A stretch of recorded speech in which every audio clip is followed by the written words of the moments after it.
दोस्तों, बिना कहे मन की बात जानने वाले इस दुनिया में केवल दो ही लोग हैं। एक तो ऊपर बैठे भगवान और दूसरा हनुमान जी के परम भक्त बागेश्वर धाम सरकार जी, जो अपने प्रवचन से लोगों को हैरत में डाल देते हैं। आए दिन इनके वीडियोस यूट्यूब पर वायरल होते हैं। कभी ये लोगों के झूठ को सामने लाते हैं तो कभी उनके अंदर समाये हुए भूतों को भगाते हैं। हर कोई इनके चमत्कार को देखकर आज हैरान है। और अब तो मनोज तिवारी से लेकर अमिताभ बच्चन, यहाँ तक कि नरेंद्र मोदी जी भी इनके फैन हैं। और तो और कहा जाता है कि बागेश्वर सरकार का एक अदृश्य सेनापति है जो भूतों को भगाने में इनकी मदद करता है। तो दोस्तों, क्या है बागेश्वर सरकार की पूरी सच्चाई, आपको आज के इस वीडियो में बताएंगे। ध्यान से आप इस वीडियो को अंत तक देखते रहिएगा। दोस्तों, हमारे देश भारत में कई तरह के साधु महात्मा और बाबा आए और अपनी गलतियों की वजह से चले गए। कई सारे बाबा ऐसे भी थे जिनके आश्रम में बड़े बड़े सेलिब्रिटियों ने अपने मत्थे टेके और उनका आशीर्वाद भी लिया। लेकिन इस समय जो पॉपुलैरिटी बागेश्वर महाराज जी को मिल रही है वो आज तक कभी किसी को नहीं मिली। माथे पर चंदन और लंबे बालों वाले तथा सिर पर हमेशा पगड़ी को बांध कर रखने वाले बागेश्वर धाम सरकार उर्फ धीरेन्द्र कृष्ण शास्त्री जी की बात ही कुछ निराली है। इस चीज का सबसे बड़ा सबूत है बड़े बड़े फिल्मी सितारों का इनके धाम पर आकर प्रवचन सुनना और गीत को सुनना। फिर चाहे मोदी सरकार के सबसे बड़े दिग्गज नेता तथा मशहूर संगीतकार मनोज तिवारी हो या फिर साउथ इंडियन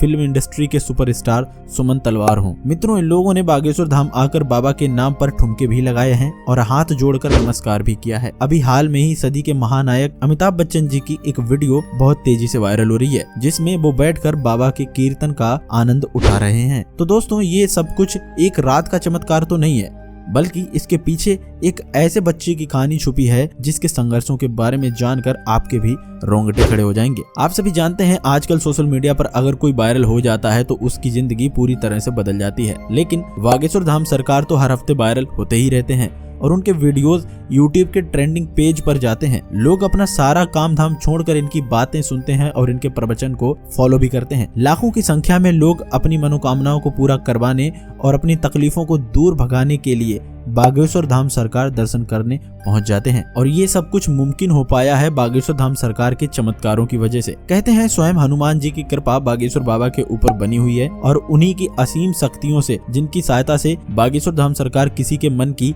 बात को जान लेते हैं। और दोस्तों, किसी के बात बताने से पहले उसके बताने की जो बात होती है वो उसको कागज पर लिख कर बता देते हैं। मैं ये सभी बातें हवा में नहीं कह रहा हूँ, इसके कई सारे प्रमाण आपने वीडियोस के जरिए अभी तक देख लिए होंगे। स्टेज पर जब कोई अपनी परेशानी बताता है तो बागेश्वर सरकार उसे पहले से ही लिखे हुए पन्ने को पढ़ने के लिए कहते हैं, जिसे देखकर भक्तगण पूरी तरह से आश्चर्यचकित रह जाते हैं, क्योंकि जो दुख और परेशानियां उन्होंने बाबा को बताई ही नहीं थी उनके बारे में बाबा पहले से ही पन्ने पर लिख चुके थे। जिसके बाद बाबा सभी के सामने परेशानियों का हल भी बताते हैं और ये विश्वास दिलाते हैं कि भक्तों की परेशानी अवश्य दूर हो जाएंगी। लेकिन बागेश्वर धाम सरकार काफी सख्त मिजाज के हैं। अगर कोई इनके सामने झूठ बोलता है या फिर गलत नियत के साथ अपनी इच्छाएं लेके पहुंच जाता है तो ये उसकी पोल खोलने में भी कोई कसर नहीं छोड़ते हैं। पर दोस्तों, आजकल तो बागेश्वर धाम सरकार भूत प्रेतों को भगाने में भी एक्सपर्ट बन गए हैं। इनके दरबार में अलग अलग तरह की हरकतें करने वाले लोग इकट्ठा होते हैं और बाबा उन सभी के